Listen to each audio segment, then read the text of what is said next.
Hello everyone, welcome to my channel.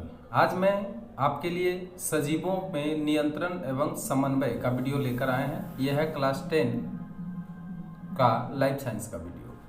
ठीक है, अब यहाँ पे देखिए, ये सजीवों के नियंत्रण और समन्वय से संबंधित क्वेश्चन है। क्वेश्चन नंबर 1 में देखिए, शरीर के विभिन्न जैविक क्रियाओं का नियंत्रण होता है।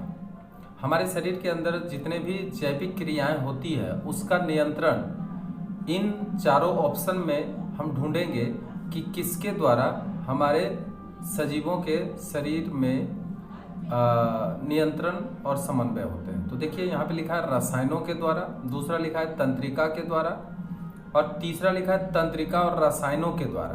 तो देखिए, अगर प्राणी है तो उसमें तंत्रिका और रसायन ये दोनों मिलकर ही क्या करता है, नियंत्रण करता है। ठीक है, लेकिन अगर केवल पेड़ पौधा है तो उसके शरीर में केवल हार्मोन के लिए हार्मोन जो होते हैं वो नियंत्रण में भाग लेते हैं। तो यहाँ पे तो कहा कि शरीर को विभिन्न जैविक क्रियाओं का नियंत्रण करता है, तो ये दोनों मिल करके करता है, इसलिए हम यहाँ पे ऑप्शन हम सी लगाएंगे। ठीक है, इसका सही जवाब क्या हुआ, सी, यानी तंत्रिका एवं रसायनों के द्वारा। दूसरा क्वेश्चन है, बीज रहित पौधे के उत्पादन में सहायक हार्मोन कौन से हैं? एक है साइटोकाइनिन, दूसरा है जिब्रेलिन, तीसरा है ऑक्सिन और चौथा है ऑक्सिन और जिब्रेलिन। तो देखिए, जो पार्थेनोकार्पिक फ्रूट होते हैं जिसको कि बीज रहित फल भी कहते हैं, ठीक है, तो बीज रहित फल जो उत्पन्न होते हैं उन पौधों के उत्पादन में ऑक्सिन और जिब्रेलिन दोनों मिलकर के करते हैं, यानी ऑक्सिन भी पार्थेनोकार्पिक के फ्रूट का निर्माण करते हैं और जिब्रेलिन भी करते हैं। इसलिए बीज रहित पौधे उत्पादन में हमें ऑक्सिन और जिब्रेलिन जिम्मेवार है, इसलिए यहाँ पे आंसर आपको डी लिखना पड़ेगा। ठीक है, इनमें से कौन फल पकने के लिए प्रयुक्त होता है, माने फल पकाने के लिए जरूरी जो हार्मोन है वो कौन सा है? तो याद रखेंगे, इथिलीन हार्मोन जो होता है वो फल पकाने में इस्तेमाल किया जाता है ना। और भी दिया है यहाँ पे, ऑक्सिन है, जिब्रेलिन है, साइटोकाइनिन है। तो ये सभी हार्मोन पेड़ पौधे की वृद्धि और विकास, फलों की वृद्धि विकास में मदद करता है, लेकिन पकाने के लिए आपको एथिलीन लिखना पड़ेगा। ठीक है, इसका रासायनिक सूत्र होता है C4C2H4। ठीक है, इसको हम इथिलीन बोलते हैं। ठीक है, ये एल्किन समूह का एक रसायन है। अंतःस्रावी ग्रंथि का स्राव कहलाता है। अब देखिए, अंतःस्रावी ग्रंथि है तो इसमें जो स्रवित पदार्थ होते हैं इसको हार्मोन कहते हैं। तो इसमें से आंसर क्या होगा, हार्मोन, यानी सी नंबर में इसका आंसर होगा 4 का। ठीक है, अब चले आते हैं 5 नंबर में। पीयूष ग्रंथि अवस्थित होते हैं। अवस्थित करने का मतलब ये कहाँ पे पाए जाते हैं? तो पीयूष ग्रंथि हमारा ब्रेन के अंदर होते हैं, इसलिए जीभ, गले और मुंह नहीं होकर के क्या होगा, मस्तिष्क में पाए जाते हैं। ठीक है, हमारे ब्रेन में उपस्थित होते हैं। मास्टर ग्रंथि है अग्नाशय, एड्रिनल ग्रंथि, थायराइड ग्रंथि और पीयूष ग्रंथि। तो पीयूष ग्रंथि को ही हम मास्टर ग्रंथि भी कहते हैं, इसलिए 6 नंबर का आंसर होगा पीयूष ग्रंथि। जड़ें होती है प्रकाशानुवर्ती, तापानुवर्ती, गुरुत्वानुवर्ती और इनमें से कोई नहीं। तो जड़ देखिए हमेशा गुरुत्वाकर्षण बल के दिशा की तरफ वृद्धि करते हैं, इसलिए इसको गुरुत्वानुवर्ती भी बोलते हैं। अमीबीय गति देखी जाती है अमीबा में, पैरामीशियम में, युगलिना में, इनमें से कोई नहीं। तो अमीबा में जो गति होता है उसको अमीबीय गति कहते हैं, इसलिए यहाँ पर अमीबा में इसका आंसर क्या होगा, सही होगा। नेक्स्ट क्वेश्चन है, मनुष्य में चलन होता है पक्षाभीय, उसके बाद है कशाभिकीय और द्विपद और इनमें से कोई नहीं। द्विपद जिसको कहते हैं बाइपेडल लोकोमोशन, मनुष्य 2 पैरों की सहायता से प्रचलन की क्रिया करती है, इसलिए इसको हम बाइपेडल लोकोमोशन कहते हैं। और हिंदी में इसी को द्विपदी प्रचलन भी कहते हैं या द्विपद प्रचलन भी कहते हैं। ठीक है, 10 नंबर का क्वेश्चन में है, तंत्रिका तंत्र की इकाई क्या है? तो आप जानते हैं तंत्रिका तंत्र का इकाई न्यूरॉन होता है, आपको न्यूरॉन यहाँ पे भरना है। बाकी सभी कोई भी ऐसा नहीं है जो तंत्रिका तंत्र के इकाई से संबंधित है। नेक्स्ट क्वेश्चन आता है 11 नंबर के, तंत्रिका कोशिकाओं के प्रकार है। तंत्रिका कोशिका 3 प्रकार के होते हैं। ठीक है। Sensory nerve cells, motor nerve cells और एडजस्टर नर्व सेल्स, ये 3 प्रकार के सेल्स होते हैं तंत्रिका के, इसलिए इसका आंसर आप रखेंगे 3। तंत्रिकाएं होती है, जिस तरह से तंत्रिका कोशिका होता है उसी तरह से तंत्रिकाएं होते हैं, जिसको नर्व कहते हैं। नर्व भी 3 प्रकार के होते हैं, ये क्या क्या होते हैं? एक होते हैं सेंसरी नर्व, दूसरा होता है मोटर नर्व और तीसरा होता है एडजस्टर नर्व, या जिसको कि हम मिक्स्ड नर्व भी बोल सकते हैं, ठीक है। तो ये हो गया 3 प्रकार के। मस्तिष्क को घेरने वाली झिल्ली को हम क्या कहते हैं? मेनिंजेज कहते हैं। मेनिंजेज यहाँ पे हिंदी में कहते हैं इसको मस्तिष्क का आवरण, यानी सी नंबर का आंसर ये सही जवाब है। मस्तिष्क को घेरने वाली झिल्ली को मस्तिष्क का आवरण कहते हैं या मेनिंजेज कहते हैं। सेरिब्रम संबंधित है, सेरिब्रम ये हमारा मस्तिष्क से संबंधित है, लेकिन लिखा क्या है? हृदय के धड़कन से नहीं होगा, बुद्धि से होगा, आंखों से नहीं होगा, तो बुद्धि से होगा, क्योंकि ये हमारे ब्रेन के अंदर सेरिब्रम होता है और यही सेरिब्रम हमारा बुद्धि, याददाश्त इत्यादि के लिए नियंत्रण करता है, ठीक है। अब आता है 15 नंबर, जिसको कहते हैं प्रतिवर्ती क्रियाएं होती हैं, 1 प्रकार के 2 प्रकार के। कौन कौन से 2 प्रकार के होते हैं? एक होता है सिंपल रिफ्लेक्स एक्शन और दूसरा होता है कॉम्प्लेक्स रिफ्लेक्स एक्शन, इसलिए 2 प्रकार के प्रतिवर्ती क्रिया होते हैं, ठीक है। अब आगे बढ़ते हैं और देखते हैं नेक्स्ट क्वेश्चन क्या कहता है। नेक्स्ट क्वेश्चन जब आते हैं तो देखिए, नेक्स्ट क्वेश्चन आपके सामने है स्क्रीन पर, आप देखिए इस स्क्रीन पर नेक्स्ट क्वेश्चन में क्या क्या दिया गया है। तो सबसे पहले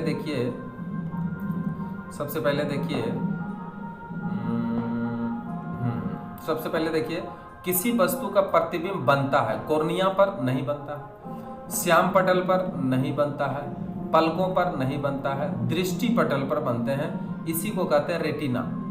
दृष्टि पटल का नाम क्या है? रेटिना नाम है, रेटिना, ठीक है। तो रेटिना पर ही क्या होता है? हमारा प्रतिबिंब का निर्माण होता है, इसलिए इसका जवाब क्या होगा? दृष्टि पटल या रेटिना। नेक्स्ट क्वेश्चन में चले आइए। दंड एवं शंकु कोशिकाएं पाए जाते हैं श्वेत पटल में, श्याम पटल में, दृष्टि पटल में, इनमें से कोई नहीं। तो देखिए दंड और शंकु कोशिका मतलब रॉड एंड कॉन सेल, ये हमारा फिर दृष्टि पटल में ही पाए जाते हैं, यानी रेटिना में ही 2 तरह के सेल्स होते हैं, ठीक है। एक होता है रॉड के जैसा, जिसको कि रॉड सेल कहते हैं, और एक होता है शंकु के जैसा, जिसको कॉन सेल कहते हैं, ठीक है। ये रॉड सेल है, ये कॉन सेल है। तो रॉड सेल जो होते हैं इसके अंदर रोडोप्सिन नामक एंजाइम उपस्थित होते हैं, ठीक है, या रंग द्रव्य पाए जाते हैं। ये व्हाइट और ब्लैक के रंग के लिए देखने के लिए जिम्मेदार होते हैं। और ये जो शंकु कोशिकाएं हैं, जिसको कि हम कॉन सेल कहते हैं, इसमें आइडोप्सिन नामक रंग द्रव्य पाया जाता है, जो हमारे रंग विभेद की जानकारी देता है। जैसे लाल, हरा, पीला, ये सब जो रंग होता है, इसके अंदर विभेद करते हैं हम लोग कॉन सेल के माध्यम से ही करते हैं, अर्थात कॉन सेल के उपस्थिति के कारण ही करते हैं, ठीक है। तो दोनों का फंक्शन भी समझ गए। और ये दोनों कहाँ मिला? तो ये दोनों रेटिना में ही मिलता है, ठीक है।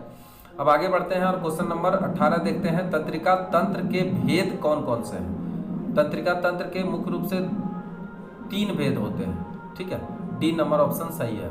कौन कौन? एक है सेंट्रल नर्वस सिस्टम, एक है पेरिफेरल नर्वस सिस्टम, और जो तीसरा है वो ऑटोनोमस नर्वस सिस्टम होता है। यानी 3 तरह के नर्वस सिस्टम हमारे शरीर के अंदर उपस्थित होते हैं, ठीक है। आगे चलते हैं, देखते हैं नेक्स्ट क्वेश्चन। मिश्रित ग्रंथि इनमें से कौन सा है? अग्नाशय है, पीयूष ग्रंथि है, थायराइड है, एड्रिनल है। तो देखिए अग्नाशय मिश्रित ग्रंथि है, क्योंकि इसमें इंडोक्राइन और एक्सोक्राइन दोनों के गुण क्या होते हैं? मौजूद होते हैं, इसलिए इसको हम कहते हैं मिश्रित ग्रंथि, कहते हैं अग्नाशय। क्लियर? अब नेक्स्ट क्वेश्चन देखेंगे 20 नंबर। बहिस्रावी ग्रंथि है। अब देखिए यहाँ से पीयूष ग्रंथि अंतःस्रावी, थायराइड अंतःस्रावी, तो यहाँ पे लार ग्रंथि जो है वो है बहिस्रावी, क्योंकि इससे निकलने वाले हार्मोन जो होते हैं किसी नलिका के माध्यम से अपने टारगेट स्थल पर पहुंचते हैं, इसलिए ऐसे ग्रंथि को ही हम क्या कहते हैं? बहिस्रावी ग्रंथि। तो लार ग्रंथि यहाँ बहिस्रावी ग्रंथि होगा। अब बी नंबर का 1 क्वेश्चन देखिए। जीवों के जैविक कार्यों के संचालन के लिए अंगों डैश और डैश आवश्यक है। तो जीवों के जैविक कार्यों के संचालन के लिए अंगों का नियंत्रण तथा समन्वय, अंगों का नियंत्रण तथा समन्वय आवश्यक है। नियंत्रण जरूरी है और समन्वय भी जरूरी है। समन्वय आवश्यक है। दूसरा क्वेश्चन है, रासायनिक नियंत्रण में डैश की सहायता से जैविक कार्य संपन्न होते हैं। तो रासायनिक नियंत्रण में हार्मोन जो होता है उसकी सहायता से जैविक कार्य संपन्न होते हैं। तो यहाँ पे हमको भरना है हार्मोन, ठीक है, हार्मोन। रासायनिक नियंत्रण हार्मोन की सहायता से जैविक कार्य संपन्न करते हैं, ठीक है। जीवों में बाहरी एवं भीतरी वातावरण के बीच एक सामंजस्य बना रहता है। समन्वय या सामंजस्य बना रहता है, ठीक है। सामंजस्य यहां पे लिख देते हैं, सामंजस्य बना हुआ रहता है, सामंजस्य बना हुआ रहता है, ठीक है। ऑक्सीजन प्रधानतः शीर्ष पर मिलते हैं, यानी पौधों के शीर्ष भाग में मिलते हैं। पौधों के शीर्ष भाग पर मिलते हैं, शीर्ष भाग पर मिलते हैं, ठीक है। रक्त में ग्लूकोज की मात्रा का नियंत्रण इंसुलिन हार्मोन के द्वारा होता है। इंसुलिन हार्मोन के द्वारा होता है। इंसुलिन हार्मोन, ठीक है। मछली का शरीर कैसा होता है? तो बोट शेपेड होते हैं, बोट शेप्ड।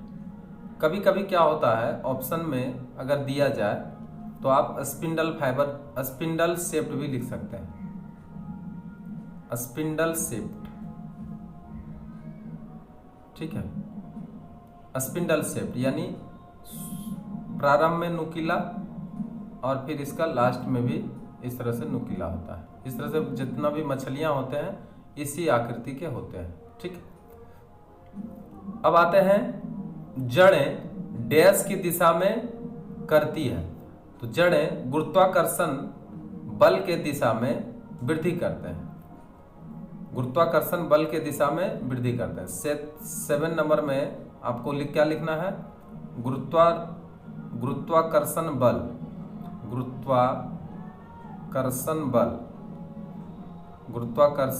के दिशा में क्या करते हैं? तो वृद्धि करते हैं। जड़ हमेशा गुरुत्वाकर्षण बल के दिशा में वृद्धि करते हैं। 8 नंबर में अमीबा डैश द्वारा प्रचलन करते हैं, उसको कहते हैं कूटपाद हिंदी में कहते हैं, और अंग्रेजी में इसको कहते हैं सूडोपोडिया।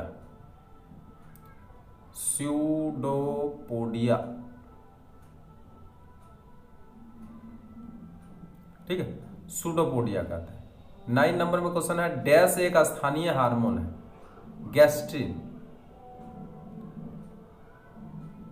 गैस्ट्रीन एक स्थानीय हार्मोन है, क्योंकि यह हार्मोन किसी एक खास जगह पर ही क्रियाशील होते हैं। 10 नंबर, डैश और डैश को नियामक भी कहते हैं। तंत्रिका तंत्र और हार्मोन, तंत्रिका तंत्र और हार्मोन को हम नियामक भी कहते हैं, क्योंकि ये दोनों ही कोऑर्डिनेशन का काम करता है।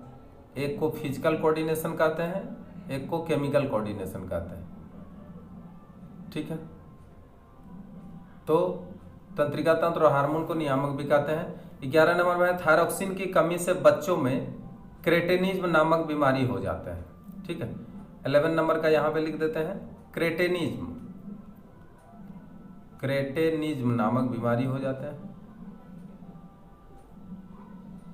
क्रेटेनिज्म, इसमें क्या होता है, बच्चों में वृद्धि विकास रुक जाते हैं, मस्तिष्क का विकास भी रुक जाते हैं, पेट बाहर निकल जाते हैं, ठीक है, शारीरिक विकास भी रुक जाते हैं। तो ये है थायरॉक्सिन के कमी से बच्चों में होने वाला रोग, जिसको हम क्रेटेनिज्म भी कहते हैं। 12 नंबर में है तंत्रिका तंत्र का मुख्य कार्य क्या है। तंत्रिका तंत्र का मुख्य कार्य है फिजिकल कोऑर्डिनेशन करना, यानी नियंत्रण तथा समन्वय स्थापित करना। नियंत्रण किसके बीच में? शरीर के विभिन्न अंगों के बीच में, शरीर के वातावरण और शरीर के अंगों के बीच में नियंत्रण तथा सामंजस्य स्थापित करना। सामंजस्य स्थापित करना, ठीक है। वातावरण और शरीर के बीच में सामंजस्य स्थापित करना और हमारे शरीर के विभिन्न अंगों के बीच में भी सामंजस्य स्थापित करने का काम हमारा तंत्रिका तंत्र ही करते हैं, ठीक है। 13 नंबर, मनुष्य के मस्तिष्क का औसत वजन 1.36 किलोग्राम, यानी 1 किलोग्राम और 360 ग्राम। इसको कैसे पढ़ेंगे? 1 किलो और 360 ग्राम हमारा मस्तिष्क का वजन होता है। 14 नंबर, तंत्रिका तंत्र का अभाव किस में होता है? पौधों में और निम्न श्रेणी के जीवों में भी तंत्रिका तंत्र नहीं पाए जाते हैं। दृष्टिपिंड मस्तिष्क का ही क्या है? एक हिस्सा है, ठीक है, ऑप्टिक लोब जिसको कहते हैं। अब आते हैं matching. Hinge joints. Hinge joints जो होता है वो कहाँ पे पाया जाता है? कुहना में पाया जाता है। तो यहाँ पे देखिए उससे संबंधित घुटना, देखिए घुटना और कुहना ये दोनों जगह हिंज जॉइंट्स पाए जाते हैं। तो इसलिए 1 नंबर क्या भरेंगे आप? 1 नंबर भरेंगे आप घुटने का जोड़। गुरुत्वानुवर्तन एक हो गया। गुरुत्वानुवर्तन मतलब जड़ हमेशा पृथ्वी के गुरुत्वाकर्षण बल के दिशा की तरफ ग्रो करता है। तो यहाँ पे देखिए जड़ें, 2 नंबर में क्या आ जाएगा? जड़ें। जड़ें हमेशा गुरुत्वानुवर्तन गति को फॉलो करता है, ठीक है। उसके बाद नाटापन से संबंधित जो हार्मोन है वो है एसटीएच। अगर एसटीएच के कमी हो जाता है तो नाटापन का बीमारी हो जाता है, ठीक है, यानी बौनापन का बीमारी होता है। ये आ जाएगा 3 नंबर, ठीक है, 3 नंबर। अब 4 नंबर में देखिए क्या है? थायरॉक्सिन से कौन सा रोग होता है? तो देखिए थायरॉक्सिन जो है कौन सा रोग होता है नहीं दिया है। थायरॉक्सिन किसके उपापचय में सहायक होते हैं? तो देखिए आयोडीन का उपापचय थायरॉक्सिन हार्मोन ही करता है, इसलिए 4 नंबर में क्या होगा? आयोडीन के उपापचय ये कराता है। 5 नंबर, मस्तिष्क बना होता है परोतंत्र, ग्लूकोज नहीं, जन्मजात उपार्जित नहीं, श्वेत और धूसर द्रव। देखिए यहाँ पे श्वेत और धूसर, इसको कहते हैं ग्रे मैटर और व्हाइट मैटर। तो इसी का मस्तिष्क हमारा बना हुआ होता है, ग्रे मैटर और व्हाइट मैटर। 5 नंबर ये हो जाएगा। प्रकाशानुवर्तन, देखिए प्रकाश की दिशा में पौधों के अंगों में गति, तो ये परोह तंत्र जो है वो प्रकाश के दिशा में गति करते हैं, इसलिए ये 6 नंबर में आपका हो जाएगा परोह तंत्र, ठीक है। 2 तंत्रिकाओं कोशिकाओं का संगम स्थल, मतलब जो तंत्रिका कोशिका जहां आपस में मिल जाते हैं उसको हम क्या कहते हैं? तो तंत्रिका कोशिका जहां मिलता है उसको हम सूत्र युग्मन कहते हैं और इसी का नाम है सिनेप्स नाम है, ठीक है।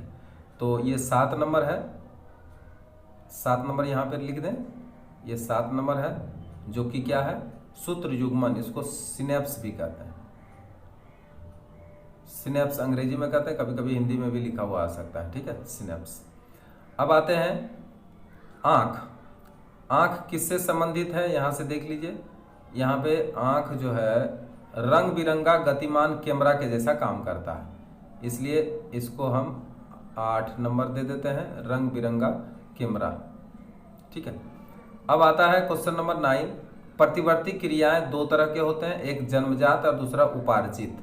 तो इसलिए ये 9 नंबर में हम भर देंगे कि प्रतिवर्ती क्रिया उपार्जित और जन्मजात 2 प्रकार के होते हैं। उसके बाद आता है मधुमेह संबंधित, मधुमेह बीमारी संबंधित है। ये देखिए मधुमेह बीमारी में क्या होता है? रक्त में ग्लूकोज की मात्रा बढ़ जाती है, इसलिए इसका आंसर होगा 10 नंबर, ठीक है, यानी मधुमेह ग्लूकोज से संबंधित है। अगर ये वीडियो आपको अच्छा लगा हो तो इसे अधिक से अधिक शेयर करें और जो नए हैं वो सब्सक्राइब जरूर करें। Thank you very much.